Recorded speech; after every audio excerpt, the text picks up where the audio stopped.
Have you ever imagined how a seemingly tragic event could change someone's life forever? In this video, we'll follow the inspiring story of Daniel, a firefighter in his 30s, whose life was completely transformed after finding an intact Quran amidst the flames of a major building fire.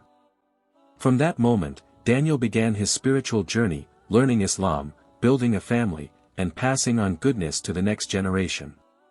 Remember, this story is fictional and not based on real events, but every moment is filled with valuable lessons about courage, faith, and love. Stay tuned until the end, because this story will show how light can emerge even from fire. The sound of sirens roared through the smoke-filled night. The tall building was already half consumed, flames devouring floor after floor like a ravenous beast. Among the firefighters rushing into action was a man in his 30s named Daniel. He had been a firefighter for 8 years, accustomed to heat, screams, and destruction. That night, his duty was the same as always, to save anyone trapped inside and make sure no fire remained. But without realizing it, that night would change his life forever. As his team began extinguishing the flames on the 7th floor, Daniel decided to go deeper into an office area that was on the verge of collapse. Inside the large room, the fire had only partially died down. The walls were charred, the glass shattered, and the stench of smoke was so thick it made his eyes sting. Amid the ruins, he saw something unusual. On a desk that was half burned lay a book. Strangely, the book looked untouched. Not a single page was burned, as if the fire had refused to touch it. Daniel stepped closer and carefully picked it up. Dust fell softly from its cover, and he read the title on the front, the Quran. He froze for several seconds. In his mind, it seemed impossible for an object made of paper to survive such intense heat. He opened the first page and found that the inside was still perfectly intact, not burned, not even scorched, and it still smelled faintly of new paper. He brought the book outside and showed it to his colleagues. They were just as astonished. One of them, a Muslim, said softly that perhaps God was trying to show them something. In the days following the incident, Daniel couldn't stop thinking about what had happened. Every time he closed his eyes, he saw that destroyed room again, but the book stood tall, untouched amid the ashes. He began searching for answers. What was the Quran, and why had it been so mysteriously protected from the fire that had devoured everything else? Night after night, Daniel secretly read its translation. He discovered things he had never thought about before, about life and death, compassion, and the purpose of humanity. He read the stories of the prophets, of the fire of hell and the light of guidance, of miracles that come to those who seek truth. The more he read, the more his heart trembled. He didn't understand why every verse felt as if it spoke directly to him, answering questions he had buried for years: why he was still alive after so many close calls with death, and why he always felt something missing inside, even though his life seemed fine. One night, after finishing his shift, Daniel sat alone at the fire station. He opened the Quran, the book he now always carried with him. He read a verse about how God shows his signs in the heavens and the earth so that people may become aware. He stopped reading and stared blankly at the flickering lights in the distance. Then, slowly, he smiled, feeling like someone who had finally come home after being lost for a very long time. The next morning, as the rays of sunlight pierced through the dusty windows of the fire station, Daniel decided to take a new step. He wanted to understand more deeply what had stirred his heart. He no longer wanted to read just the translation, he wanted to grasp the meaning as believers did. With a trembling heart, he walked toward a small mosque he had often seen on his way home from duty. The mosque was simple, standing quietly between rows of old houses. Its wooden door was wide open, and from within came the sound of verses being recited, soft yet firm. Inside, an elderly man sat near a shelf full of books. His hair was white, but his eyes were sharp and filled with peace. He looked at Daniel, who stood hesitantly at the doorway, and smiled. "Come in, my son," he said gently. "How can I help you?" Daniel bowed his head slightly, searching for the right words. "I want to learn. About the Quran. About Islam." The old imam looked at him for a long moment, as if reading his heart. Then he nodded slowly and motioned for him to sit nearby.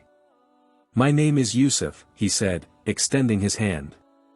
"People call me Imam Yusuf." Daniel shook the man's hand, feeling its sincere warmth. He then told him what had happened that night about the fire, the Quran that survived, and the feeling that had grown within him since reading it.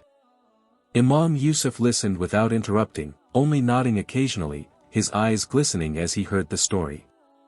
When Daniel finished, the Imam spoke in a calm voice. "God shows his signs to whomever he wills." Perhaps that night, the fire did not burn the book not just to show a miracle, but to ignite the light within your heart. From that day on, Daniel often came to the mosque after work. Sometimes still in his smoke-stained uniform, he would sit in the corner of the mosque, listening as Imam Yusuf explained the meanings of the Quranic verses.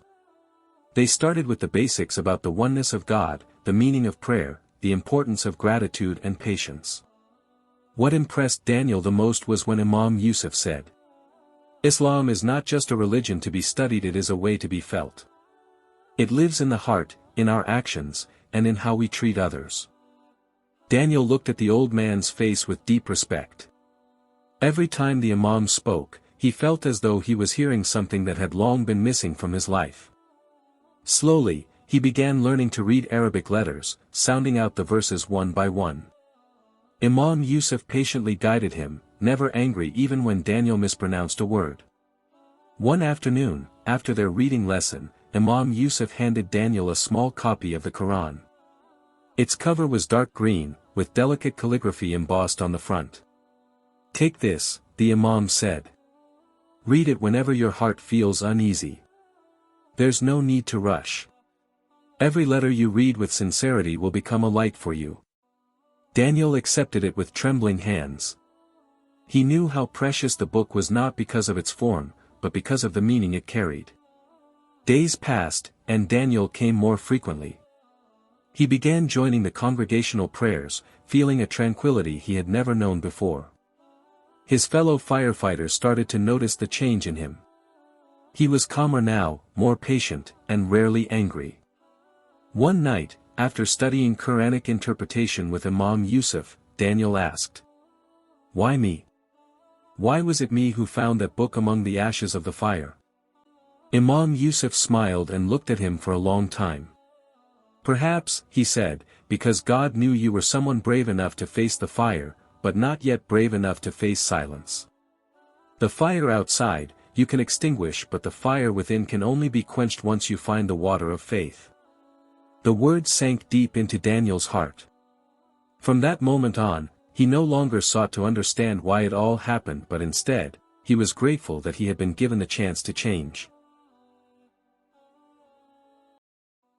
A few weeks after that meaningful night, Daniel returned to the mosque with steady steps. His heart was certain. He no longer wanted to be just a seeker, he wanted to become part of the truth he had found. When Imam Yusuf finished leading the Maghrib prayer, Daniel approached him with a calm face, though his eyes shimmered with emotion.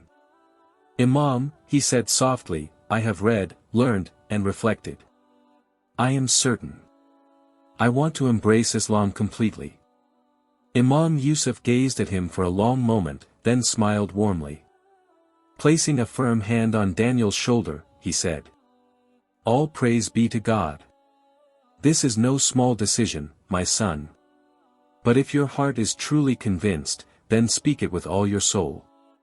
That night, inside the softly lit mosque, illuminated only by oil lamps, Daniel stood before a few congregants who served as witnesses.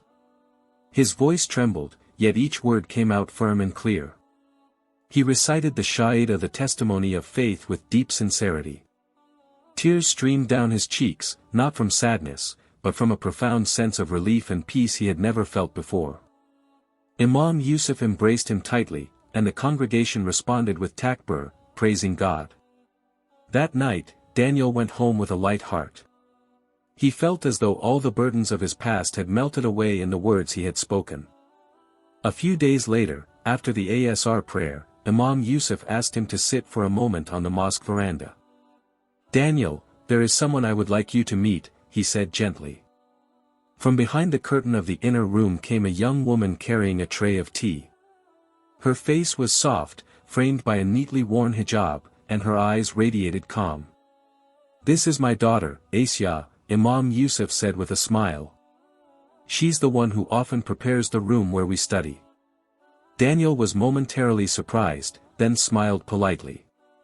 "Thank you for all your kindness," he said quietly. Aisyah bowed slightly, replying in a gentle voice. "We're all happy to see my father have such a dedicated student as you." That day, they spoke briefly under the imam's watchful presence. Aisyah mostly listened as Daniel told stories about his struggles to learn the Quran, how he tried to memorize letters and verses between his firefighting shifts. Imam Yusuf chuckled a few times, watching their warm conversation. From then on, Aisyah sometimes helped her father prepare lessons for Daniel. She would write Arabic letters on a small whiteboard while Daniel practiced reading them with full concentration. Whenever he mispronounced a word, Aisyah would smile patiently and gently correct him. Days passed, and without realizing it, Daniel began to feel something different.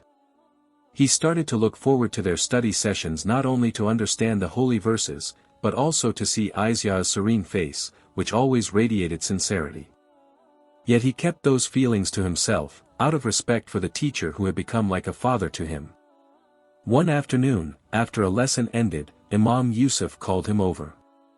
"Daniel, I've watched how hard you've worked," he said. "I know your heart is sincere. You came not seeking recognition, but seeking truth." Daniel lowered his head in humility.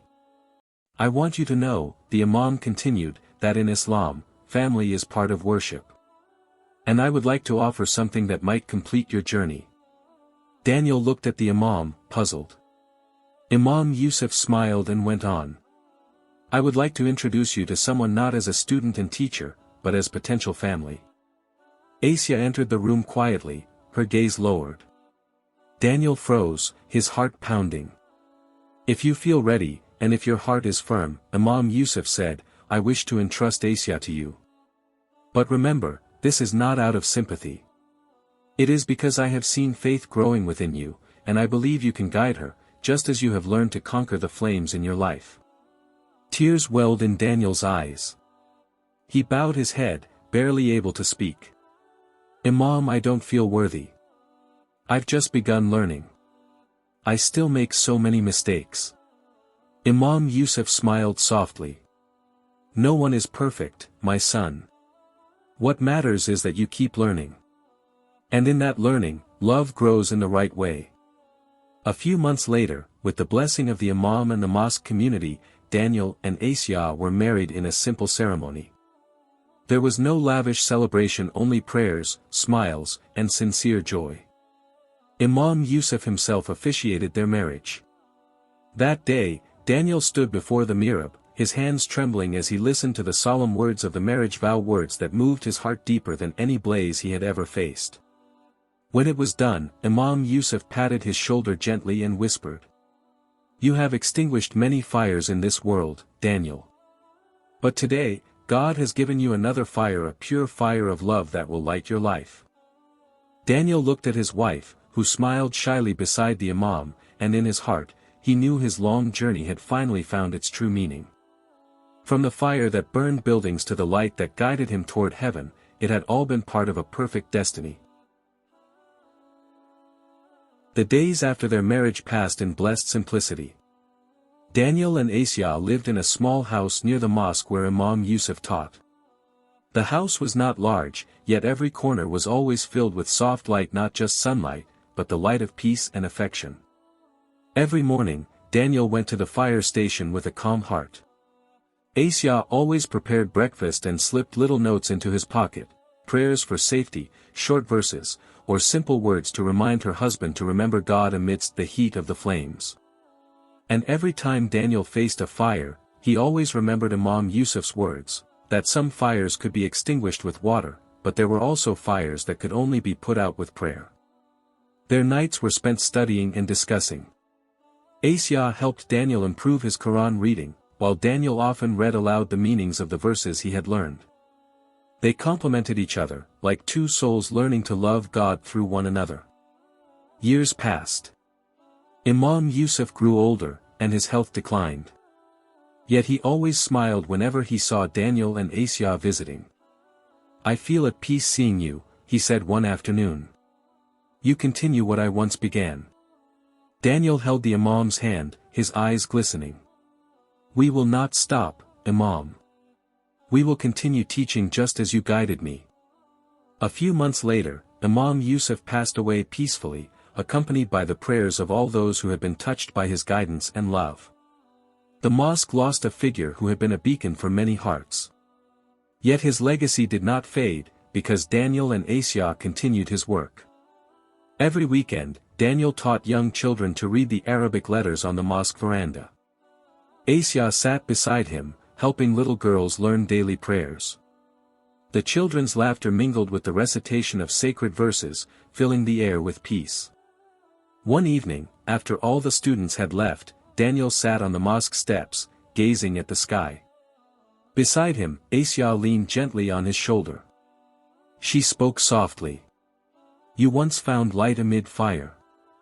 Now, you have become a light for others." Daniel smiled. "I am only following Imam Yusuf's path." Aisyah looked at him and replied, "No, you are following the path of truth. And your father will be proud up there." Time continued to pass. Year after year, Daniel became known in the community not only as a firefighter but also as someone guiding many toward peace.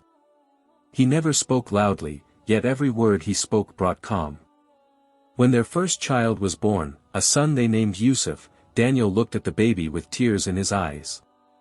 He kissed his son's forehead and whispered, "May you grow to be a bearer of light, just as your name signifies." Years later, the small mosque grew into a center for Quranic learning. Daniel built a special room for children to learn reading and memorization. Aisyah taught mothers about prayers and morality. The once simple atmosphere transformed into a garden of knowledge and tranquility. Even with his hair gray and his body growing frail, Daniel remained active. Sometimes, after Isha prayer, he shared his old stories with new youths how fire once became a path to guidance. They listened in awe, never imagining that such a seemingly fairy tale story had truly happened to the man sitting before them. One night, after all the congregation had left, Daniel sat alone in the mosque. He opened the Quran he had once found amidst the ashes of a fire. Its pages were still intact, not a single burn mark. He ran his hand over the cover gently and whispered, "This is the beginning of everything." Aisyah approached, carrying warm tea. She sat beside her husband without saying a word. They just sat in silence, gazing at the sacred book. In that silence, they both knew that their lives had become proof of one thing, that God can turn a consuming fire into illuminating light. When Daniel reached 50, he no longer went directly to fight fires. He mentored young firefighters, teaching them not only technique but also steadfastness of heart. He often told them, "Fire can consume everything except faith. Faith cannot be burned, it is the very thing that extinguishes the fire within humans." These words became a guiding principle for many young people in the city. At the end of his life, Daniel often sat on the mosque veranda with the Quran on his lap. Children ran around him, and he smiled every time he heard them recite the verses he had once struggled to read. And on one calm afternoon, as the sun tilted toward the west, Daniel closed his Quran slowly, gazed at the orange-colored sky, and whispered, "Thank you, God, for showing me your light through fire." Aisyah found him a few moments later, sitting peacefully with a smile on his face, the Quran still resting on his lap. The community accompanied Daniel's passing with prayers and tears.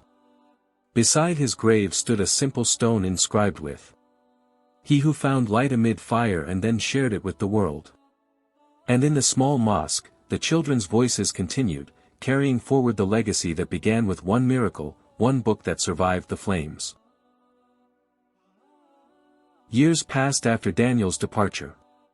Time moved slowly, but memories of him remained alive in every corner of the city and the small mosque where he once studied, at the fire station that had once been like a second home, and in the hearts of those who had been touched by his sincerity and the light of his faith. Aisyah had now aged gracefully. Her hair had begun to turn white beneath her hijab, yet her eyes were still serene as ever. Every afternoon, she sat on the veranda of the mosque that she had built with her husband, watching children run around as they memorized short surahs. Their laughter carried on a life that never faded.